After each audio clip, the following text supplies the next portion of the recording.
Hi, I'm Eric, better known as G4G Cosplay. Together with Envoy Soldier Cosplay, we're going to do a few video tutorials.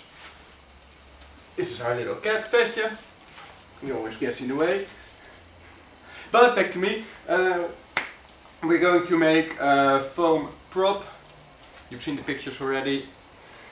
What the materials we're going to use is, I've got a 1 centimeter thick craft foam, special glue for foam, brilliant stuff. Of course you need a pattern, you can just trace it from the model, very simple. A good hobby knife or anything else, or even scissors might work, but I prefer a knife. And to create the pattern on the foam, I'm just going to tie it down with a few pins and trace it with a pen. And when everything's put in together, we paint it. We use simple acrylic paint and the magic. Okay. So now I've pinned the pattern down with a few pins, and you're never going to see it when it's finished, so don't worry about it. I'm going to use a simple pencil to just trace it. You can use all kinds of pens or pencils, depends what you like. I'm going to make sure that the top side of the foam will actually be the inside of the finished product, so whatever I do on here you're not going to see it anyway. So now if you focus here you can easily see the lines. So if I start cutting it out, it's going to be really easy. You just have to make sure that you keep your knife as straight as possible. And of course put something underneath, because you don't want to ruin your floor.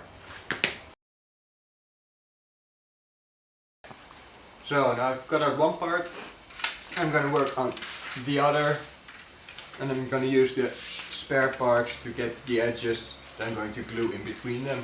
So make sure you got a sharp knife, and make sure it stays sharp, because knives can dull pretty quickly when you're cutting foam, and you really don't like it if you're not using a sharp knife, and you just get crappy results, and you won't want that. Luckily 1 centimeter thick is not really difficult to cut. Just take your time and make sure you get something nice. Goed zo. Yeah. Yeah. So now next step is to just glue everything together. Like I said, you got special glue for craft foam. Just use an old brush or anything.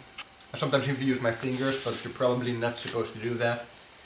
You need to let it dry a few minutes before you actually put it on. You need to apply both sides as well. And then when it's almost dry, then you push the parts together and then it's stuck forever. So, and well, it kind of depends how quickly it dries up. It depends on probably the temperature and whatever, and how much you throw on it. But you just have to check for yourself. And when you think it's almost dry, then you put it up. And if you're a bit too early, well, then you just put it back and you wait a bit more. Now you need a bit of patience with this, but if you do it the right way, it's going to be stuck forever. And that's essentially what we want. So I'm gonna have to wait a few minutes. I'll do the rest in the meantime, and we'll see how it. So now that I've let it dry for a bit, it's all in one piece. It's tough as hell. You're never going to break it. So next step is to paint it.